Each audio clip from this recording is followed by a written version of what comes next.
Okay, hello everybody. I'm going to show you how to make simple meringue cookies. And they're very easy if you have a very last minute guests over so you can make cookies. What you'll be needing for this recipe is you're going to be needing vanilla extract, eggs, a bowl, a big mixing bowl, and some sugar, and you might be needing some measuring spoons. Okay, to start off, you're going to take your 2 eggs and you're going to need a bowl. So what you're going to start off by doing is you're going to take your egg and you're going to crack it. And you're basically just going to separate the egg whites from the egg. You're basically just going to do that. So you might need a second bowl than just one bowl. Okay, so I have my 2 bowls here. I have a green one and a pink one, which shouldn't matter. Just take any bowl you want. And you're going to take your first egg, which I accidentally already cracked, but that's okay. So you're going to put it inside of your bowl. You're just going to crack it up. So I'm just going to crack that. But you're not going to let the yellow stuff go in. You're just going to let the white stuff go in. So you're going to kind of take the other side of the egg and you're going to kind of pass it to there. And you're going to pass it to there.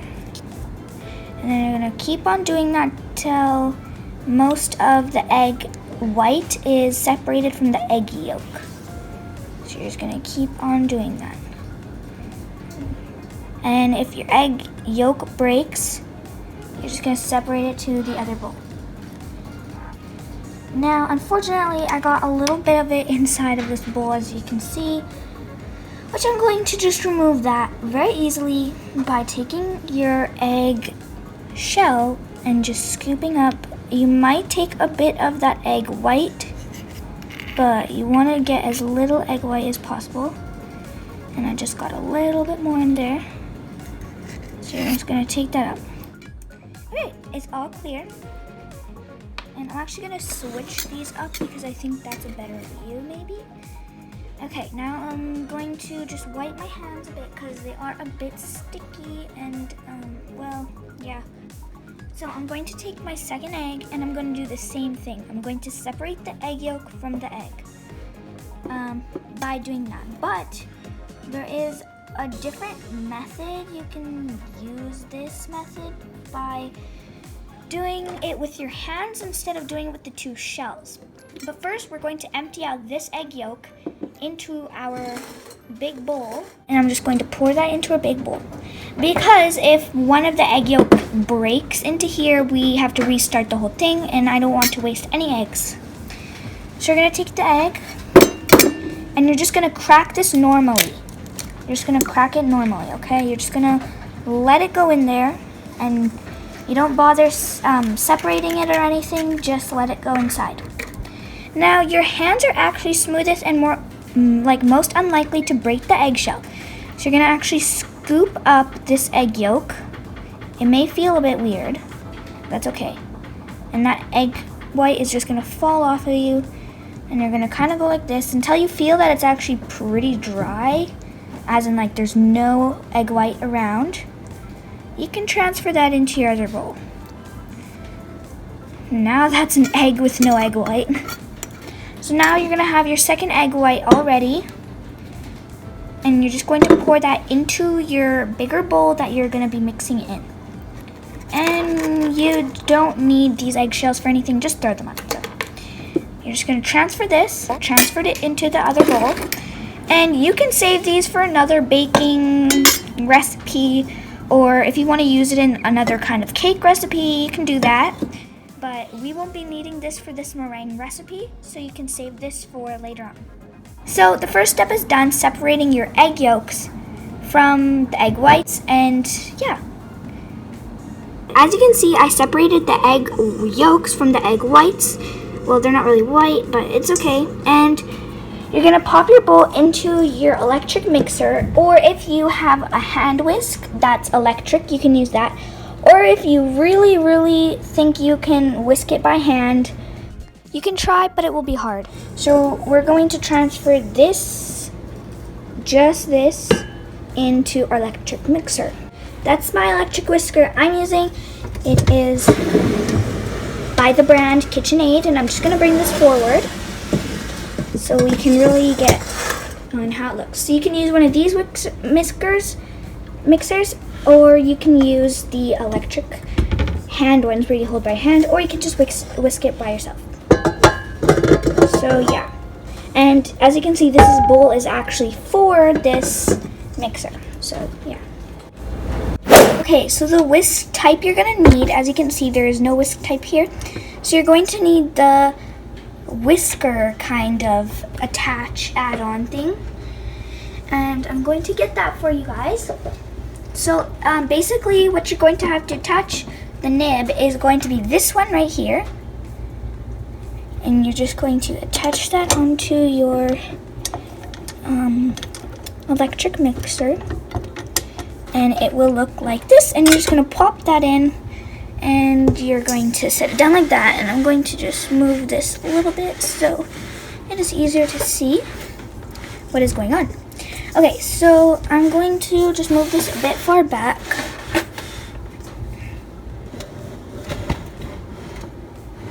Okay, so now that I have this here, I'm going to start whisking it. You're going to start at a little bit of a low speed, and then you're going to move on to a higher speed, and then higher, and then to the highest when, yeah, so you're going to do that. So we're going to just flip the switch.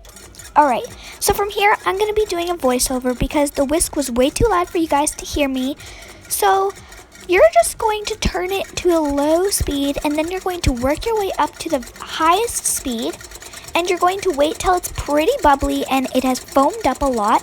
And then you're going to add 4.5 tablespoons of sugar. And that is basically, 50 grams, I think. So you're just going to whisk that until it gets pretty glossy. And then you're just going to add half a teaspoon of vanilla extract if you want flavor. But if you don't want, the color to turn just a tint of a not so white, then don't add the vanilla extract. Okay, so I'm adding all of these tablespoons of sugar into this very, very bubbly consistency of egg whites, and you can see that it's actually starting to foam up, and you'll know it's a good consistency when it's very glossy, and the peaks of it are stiff, so the little things when you lift it up are stiff and they don't fall down, and it should be very glossy and it looked really pretty. And yeah, so then just keep mixing, and then you'll get a nice consistency just like that, glossy and good.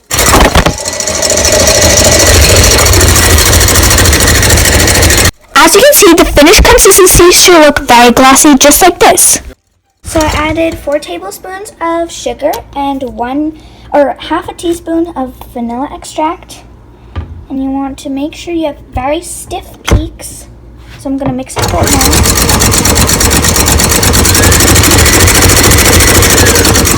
And you're going to lift it up.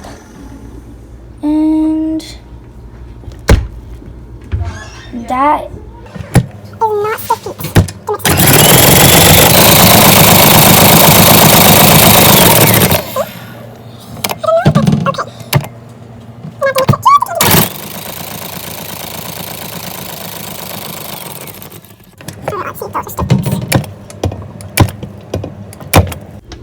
They look stiff enough to me. Let's check. Let's check what stiff peaks are. You see this? It should stand up pretty well. Ooh, okay, that's pretty stiff.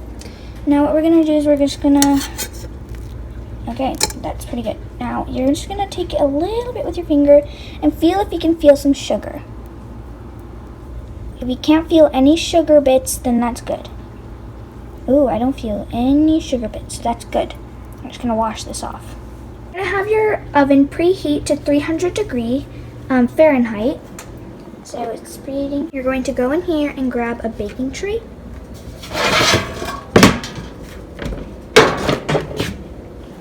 You're gonna line this whole baking tray up with some parchment paper, like that. You can, if you don't have a piping bag, you can take a plastic bag, cut a teensy corner in, cut like a hole in the corner, and then you're going to take your meringue and fill it with this bag. So you're gonna have this, and you're just going to pipe it on, because This piping isn't super good, but it's okay.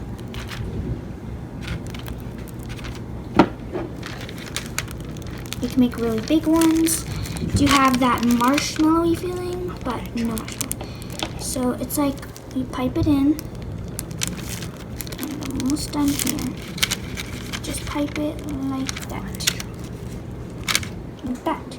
Okay, so now that you have all of this, your piping will probably look way better than my ones, but my sister did pretty good. We're going to just take this over to the oven, which is already preheated to 300 degrees Fahrenheit. And we're going to open this up. Be very careful. If you need to have parent supervision, which I have my sister supervising me, and you're just going to plop that into the first rack. Okay, so you're actually supposed to put your timer on for 1 hour and 20 minutes, which would make the meringues really nice and yummy. You're going to put a timer on for 50 minutes.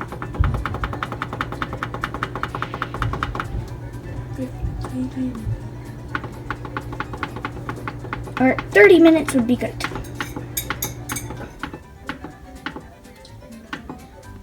Then you're just going to press start on, and you're going to wet that. That's it. You're just gonna wait for your 30. You might need, if you have like a little bit of a bigger meringues, you might need to do it for about an hour or 50 minutes. 50.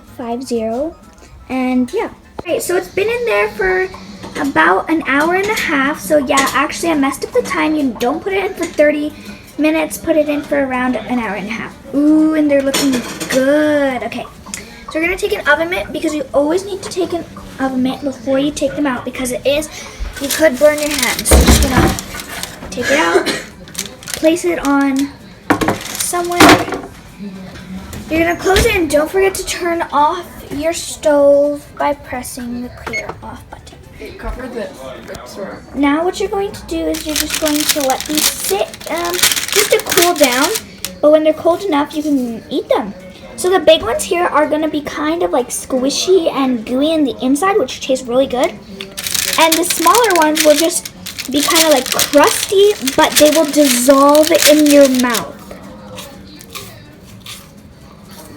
This is one of the meringues I made. It isn't very good piping, but as you can see, it's nice and crusty, and this will just dissolve in your mouth, which tastes really, really good.